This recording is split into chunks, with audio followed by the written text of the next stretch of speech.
नमस्कार, मैं दामिनी और आप देख रहे हैं बुलेटिन अपडेट। शुरुआत करते हैं उस बयान से जिसकी हर तरफ चर्चा हो रही है। ये बयान किसी बीजेपी नेता का नहीं बल्कि कांग्रेस के पूर्व नेता अश्विनी कुमार का है। उन्होंने प्रधानमंत्री नरेंद्र मोदी को लेकर एक संतुलित और सोचने वाला नजरिया सामने रखा जिसने राजनीतिक बहस को नई दिशा दी है। इसी राजनीतिक माहौल के बीच उत्तर प्रदेश के मुख्यमंत्री योगी आदित्यनाथ ने लौह पुरुष सरदार वल्लभ भाई पटेल की पुण्यतिथि पर उन्हें श्रद्धांजलि देते हुए कश्मीर मुद्दे को लेकर पंडित जवाहरलाल नेहरू पर सीधा हमला बोला, जिससे इतिहास और वर्तमान राजनीति की बहस फिर से तेज हो गई है। इन बयानों के साथ ही पश्चिम बंगाल में कथित तौर पर नई बाबरी मस्जिद की नींव रखे जाने की खबर के बाद विरोध की आवाजें उठी, तो वहीं दिल्ली के रामलीला मैदान में कांग्रेस की वोट चोर गद्दी छोड़ो रैली ने राजधानी की राजनीति में हलचल पैदा कर दी। और अंत में, अगर आपकी वोट का अधिकार मतदाता सूची में दर्ज न हो और चुनाव के दिन आपका नाम उसमें ना हो तो ये स्थिति किसी भी लोकतंत्र के लिए चिंताजनक हो सकती है। इन सभी पर चर्चा से पहले एक नजर आज की हेडलाइंस पर। ऑस्ट्रेलिया बॉन्डी बीच शूटिंग में 15 की मौत के बाद पीएम अल्बनीज ने गन कंट्रोल कानून सख्त करने का किया ऐलान। रूस ने यूक्रेन की ओडेसा पर किया ड्रोन और मिसाइलों से हमला, शांति वार्ता पटरी से उतरी। जॉर्डन पहुंचे पीएम मोदी, प्रधानमंत्री जाफर हसन ने एयरपोर्ट पर किया स्वागत, अरब देश से रिश्ता होगा मजबूत। मोदी तेरी कब्र खुदेगी नारे को लेकर संसद में हंगामा, लोकसभा राज्यसभा दोनों सदन स्थगित। मनरेगा से हटेगा महात्मा गांधी का नाम, विकसित भारत जी राम जी नाम से नया बिल तैयार, 125 दिन मिलेगा रोजगार। चलते हैं अगली खबर की ओर। एक बयान इन दिनों सबसे ज्यादा चर्चा में है और हैरानी की बात यह है कि बयान किसी बीजेपी नेता का नहीं बल्कि कांग्रेस के पूर्व नेता अश्विनी कुमार का है। उन्होंने प्रधानमंत्री नरेंद्र मोदी को लेकर एक संतुलित और परिपक्व सोच सामने रखी है। अश्विनी कुमार का कहना है कि कोई भी प्रधानमंत्री पूरी तरह गलत नहीं हो सकता। उनके मुताबिक राजनीति में मतभेद होना स्वाभाविक है, लेकिन हर फैसले को सिर्फ इसीलिए खारिज कर देना कि वो विरोधी पार्टी का है सही सोच नहीं है। उनका मानना है कि हर सरकार कुछ अच्छे फैसले लेती है और कुछ ऐसे फैसले भी होते हैं जिन पर सवाल उठना चाहिए। यही लोकतंत्र की असली ताकत है। हिमाचल प्रदेश से आने वाले अश्विनी कुमार कांग्रेस के वरिष्ठ नेता, जाने माने वकील और अनुभवी राजनेता रहे हैं। वे मनमोहन सिंह सरकार में केंद्रीय कानून मंत्री रह चुके हैं और अपने स्पष्ट और संतुलित विचारों के लिए पहचाने जाते हैं। उसी विचार के अनुरूप उन्होंने कहा कि विपक्ष का असली काम सिर्फ सरकार की आलोचना करना नहीं बल्कि देश के हित में बोलना भी है। जो ठीक लगे उसकी तारीफ करो और जो गलत लगे उस पर मजबूती से सवाल उठाओ। सिर्फ हर बात का विरोध करना लोकतंत्र को मजबूत नहीं बनाता।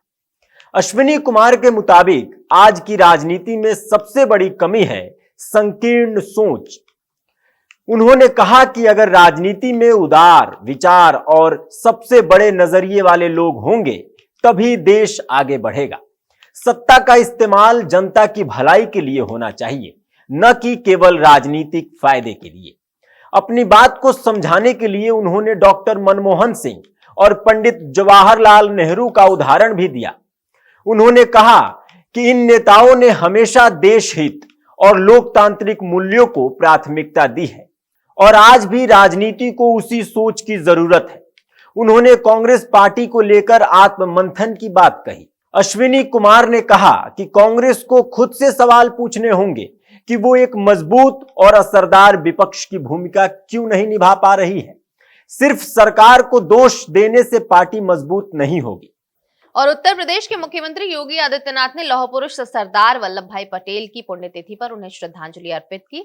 लखनऊ में आयोजित कार्यक्रम के दौरान उन्होंने सरदार पटेल की आधुनिक भारत की नींव रखने वाला नेता बताया और देश को एकजुट करने में उनके ऐतिहासिक योगदान को याद किया। इसी अवसर पर मुख्यमंत्री ने कश्मीर मुद्दे का जिक्र करते हुए पंडित जवाहरलाल नेहरू की नीतियों पर भी तीखा प्रहार किया। लखनऊ में सरदार वल्लभ भाई पटेल की पुण्यतिथि पर आयोजित कार्यक्रम में मुख्यमंत्री योगी आदित्यनाथ ने कहा कि आज जिस मजबूत और एकजुट भारत को हम देखते हैं वह सरदार पटेल की दूरदृष्टि और दृढ़ नेतृत्व का परिणाम है। आजादी के समय देश के सामने सबसे बड़ी चुनौती सैकड़ों रियासतों का भारत में विलय था, जिसे सरदार पटेल ने सफलतापूर्वक पूरा किया।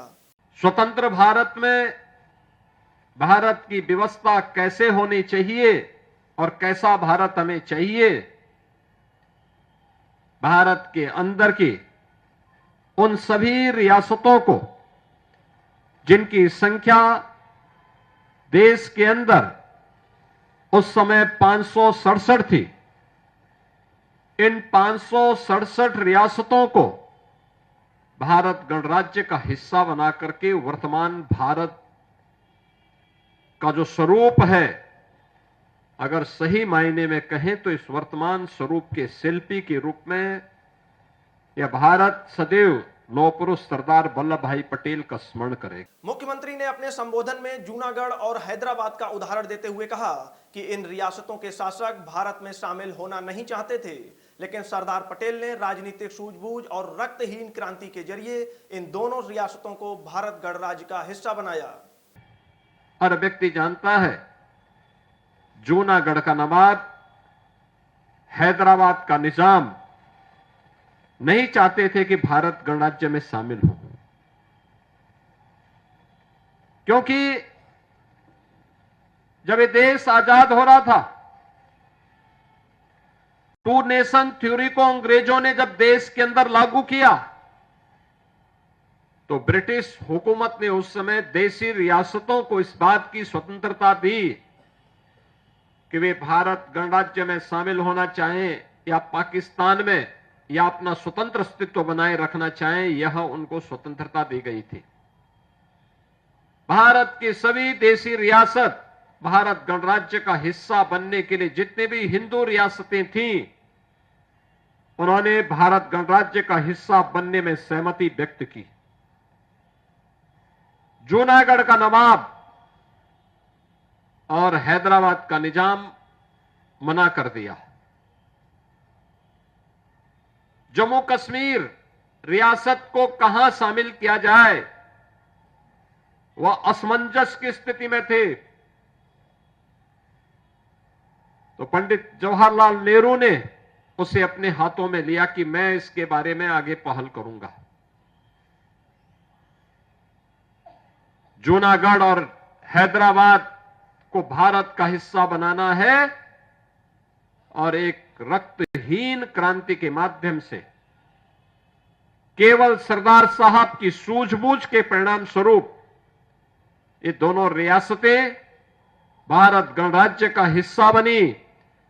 जूनागढ़ के नवाब को और हैदराबाद के निजाम को देश छोड़ करके भागना पड़ा। सीएम योगी ने कश्मीर मुद्दे पर बोलते हुए कहा कि जम्मू कश्मीर को लेकर लिए गए फैसलों ने लंबे समय तक देश को परेशान किया। उन्होंने साफ शब्दों में कहा कि कश्मीर विवाद के लिए तत्कालीन नेतृत्व जिम्मेदार रहा। जम्मू कश्मीर पंडित नेहरू के हाथों में था। उन्होंने जम्मू कश्मीर को इतना विवादित करने का काम किया कि वह भारत को लगातार आजादी के बाद डसता रहा। उग्रवाद, अलगाववाद, ये उसी कश्मीर से पंडित नेहरू के कारण देश को प्राप्त हुआ था। मुख्यमंत्री ने आगे कहा कि सरदार पटेल भारत विभाजन के विरोधी थे और उन्होंने 567 रियासतों को भारत में शामिल कर देश की एकता को मजबूत किया। साथ ही उन्होंने प्रधानमंत्री नरेंद्र मोदी द्वारा धारा 370 हटाए जाने को एक ऐतिहासिक कदम बताया। श्री मोदी जी का, जिन्होंने लौह पुरुष सरदार वल्लभ भाई पटेल और डॉक्टर श्यामा प्रसाद मुखर्जी के सपने को साकार करते हुए आज कश्मीर में धारा 370 समाप्त करके कश्मीर को भारत गणराज्य का अभिन्न हिस्सा बनाने के लिए एक देश में एक प्रधान, एक विधान और एक निशान के संकल्प को आगे बढ़ाया है। इसका दुर्भाग्य रहा जब लौह पुरुष सरदार वल्लभ भाई पटेल का यशस्वी नेतृत्व और लंबे कालखंड तक देश को प्राप्त होता। 15 दिसंबर 1950 को उनका नश्वर शरीर जवाब दे दिया। उनकी भौतिक देह, उनका भौतिक नेतृत्व हमसे अलग हो गया, इस देश से अलग हो गया, लेकिन उनकी स्मृतियां, देश के प्रति उनकी सेवाएं, देश के प्रति उनका योगदान हम सब के लिए एक चिर स्मरणीय अध्याय बन गया, एक नई प्रेरणा बन गई। जब दिल्ली की रामलीला मैदान में भारी भीड़ जुटे और मंच से नारे गूंजने लगे तो सियासत का तापमान अपने आप बढ़ जाता है। ऐसा ही नजारा देखने को मिला कांग्रेस की वोट चोर गद्दी छोड़ो रैली में, जिसने राजधानी की राजनीति में हलचल पैदा कर दी है।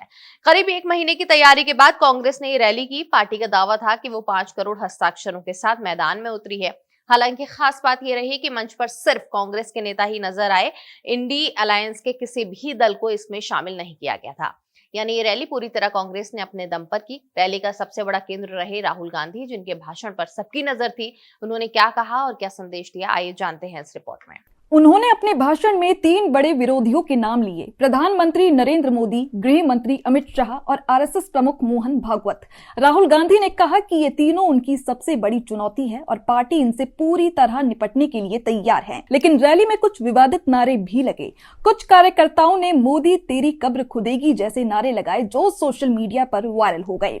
इस पर बीजेपी ने तुरंत प्रतिक्रिया दी। बीजेपी के राष्ट्रीय प्रवक्ता सुधांशु त्रिवेदी ने कहा कि ये नफरत और अराजकता फैलाने वाला संकेत है और कांग्रेस का भविष्य मुगल साम्राज्य की तरह इतिहास में दर्ज हो सकता है। त्रिवेदी ने कांग्रेस की तुलना मुगल शासकों से की। उन्होंने कहा कि मुगल साम्राज्य में 6 शासकों के बाद अंत आया। ठीक उसी तरह नेहरू परिवार के 6 सदस्यों ने कांग्रेस का नेतृत्व किया और राहुल गांधी इस 6ठे सदस्य के रूप में पार्टी का नेतृत्व कर रही हैं। उनका कहना है कि कांग्रेस भी इसी तरह इतिहास में दफन हो सकती है अगर ऐसे विवादित नारे और बयान जारी रहते हैं। रैली में कांग्रेस ने बीजेपी पर हमला किया, जबकि बीजेपी ने पलटवार किया। राजनीतिक विश्लेषक इसे बेहद महत्वपूर्ण बता रहे हैं। उनका कहना है कि ये सिर्फ भाषण या नारेबाजी नहीं थी, बल्कि कांग्रेस ने अपनी ताकत और जनता तक पहुंच दिखाने की कोशिश की।